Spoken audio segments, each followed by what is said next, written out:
Okay, so it looks like it's on land. The eye is actually over, or it will be over Tampa, Spring Hill. So Tampa from us is about 80 miles southwest.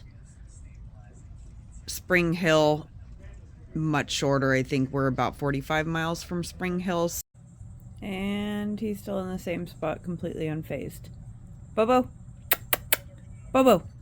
It's completely unfazed, like unfazed by this storm.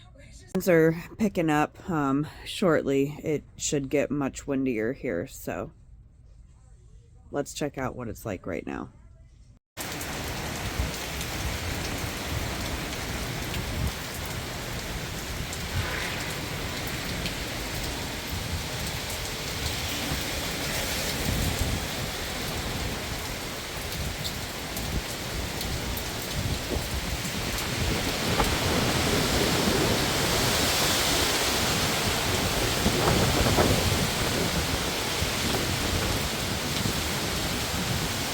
The winds are really picking up.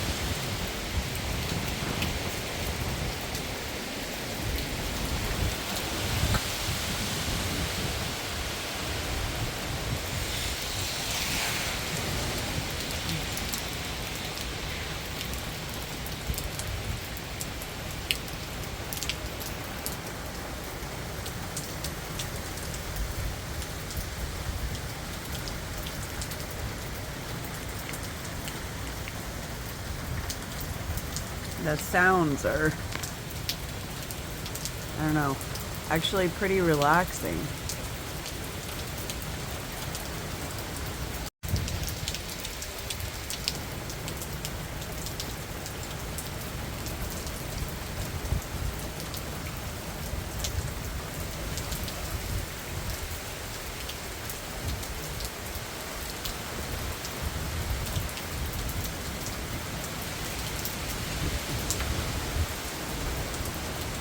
Those gusts coming in are pretty decent.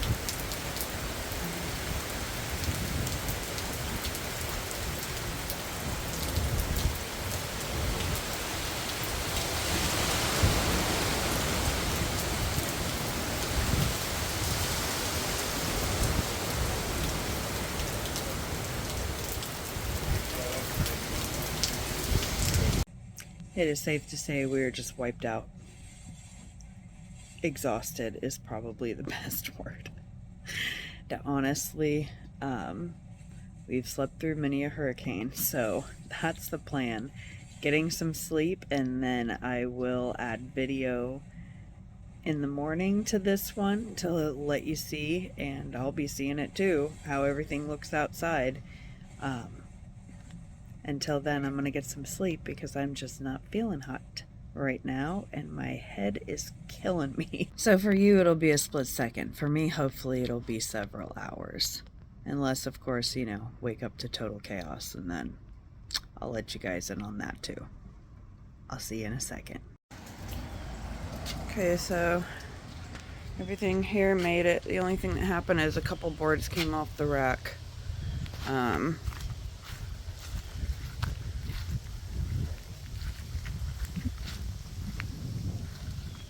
And then we did have just tree branches that came down. Everything else looks really good, and we still have power.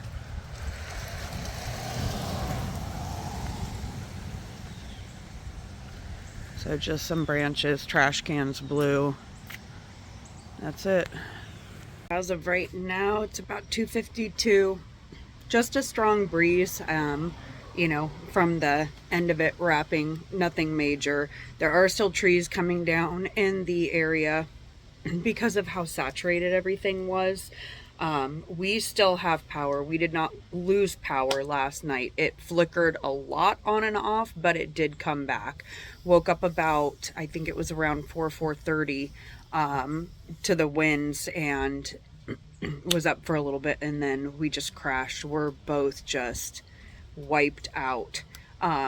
Most places, there was only one place by us that got gas in yesterday. They're already out, so everybody is pretty much just sticking around home unless they have to work or go somewhere.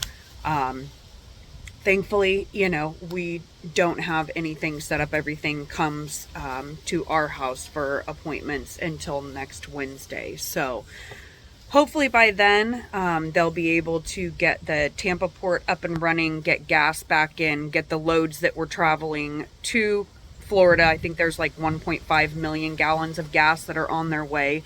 And, you know, things will start refueling slowly in our area. They obviously, you know, will be going to the areas that were hit hardest first, because that's going to be needed for first responders and that type of thing. We were on the north side, the dirty side of the storm. So our biggest thing here was the wind, a lot of rain.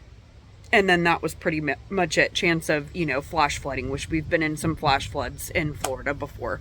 The south side of the eye, that was the side that just got devastated with tornadoes. The tornadoes were really, really bad yesterday. And then they also had the surge. So our area by Crystal River, the dirty side, Tampa Bay, had a lot of water that was sucked out. So you typically will have one side that pulls all the water out and then the other side that pushes it all back in. And, you know, it takes time. The red tide was already coming in from Helene, the damage from that, and the flesh-eating bacteria was already coming in from Helene. So it's going to be quite a while before, you know, beaches are safe. I know obviously there will be some people who will not pay attention, but yeah, you will not find me in that water at all, especially, you know, right now with wound care and even after. So we'll see. We haven't gotten over yet to the rivers right next to us. We're right next to the Withlacoochee River and Rainbow River. I don't think anything was supposed to happen with Rainbow. The Withlacoochee was the one that we got the notices and alerts for about rising, but we have not driven down there. We're just giving them time.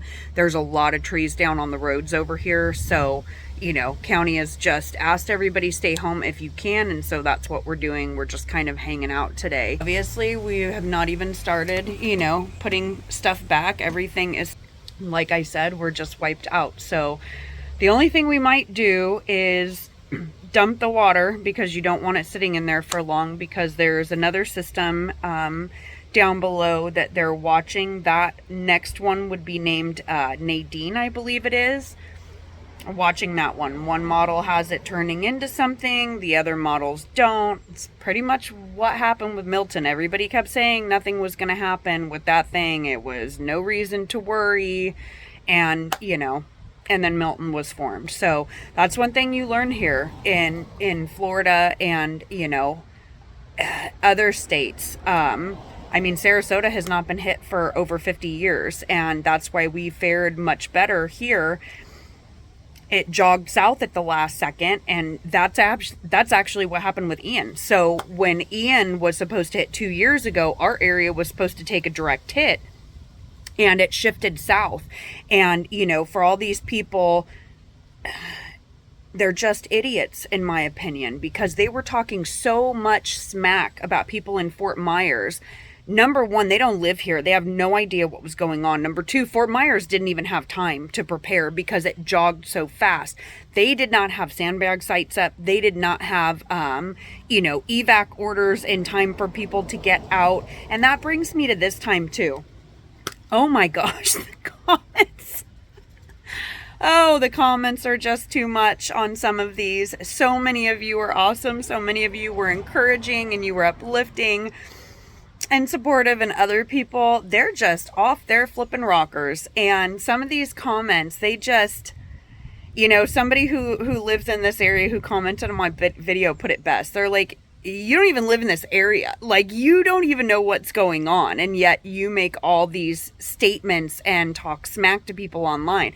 And that's the truth, you know. At the end of the day, we're going to do what our local and state officials tell us to do. And there was 6 million people. Let me say that again. 6 million people that evacuated Florida for Hurricane Milton. Now, if all of us in these regular homes evacuated on top of that, nobody would have gotten out. Nobody would have gotten out. That would have been pure chaos, tons of fatalities because they were already out of gas.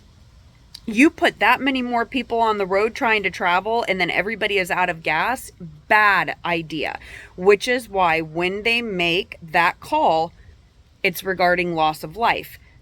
You run from the water, you hide from the wind. So the homes that were mandatory evacuation, and I'm going to say this again because I know there's a lot of new people in our state, and if, you know, this next storm develops and it becomes Nadine, you need to know this. First off, go directly to your county. Don't worry about what other people are saying. Go directly to your county. They will give the list. They'll list the website for you to know what zone you're in. Zone A is always mandatory evacuation if it's going to be there because of the storm surge, the water. After that, it will typically be mobile homes, manufactured homes, RVs, campers, and then special needs. So special needs is if somebody's on oxygen, if somebody has a wound vac they cannot lose power. Those are special needs.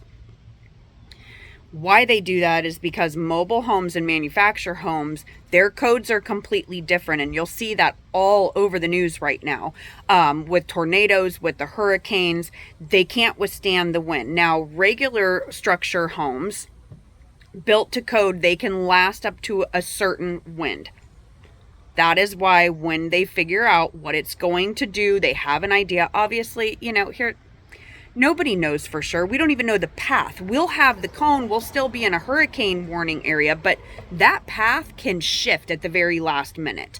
So they do their best, but at the end of the day, they're not God, y'all. They cannot predict. They're, you know, national, it was the National Oceanic Service. They said about 60% of the time they are wrong with landfall. So you just have to be prepared and know what your evacuations is. That's why they still evacuate that entire area, because that cone area is going to be wide enough. That's where the eye can hit anywhere in that cone. But stay focused on what your county says and your state. And, you know, when it's all said and done, just stay home.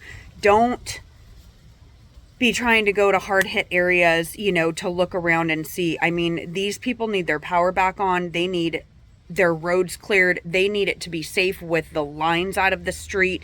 They're still doing rescues, you know, near the water. Just give them time, stay home, chill out, relax, and get some sleep. Because usually the day after the storm, yeah, you're pretty exhausted, especially when it comes in at night, because it is eerie when you hear, you know, all of that wind and you hear the rain and you hear your trees just going nuts and you can't see anything. And I, you know, put it in the video to try to show you as much as possible before it got too bad, because I'm not going outside, and neither is Gary, when it's like super crazy just to get something filmed for a YouTube channel. It's just not happening. So that's my best tip.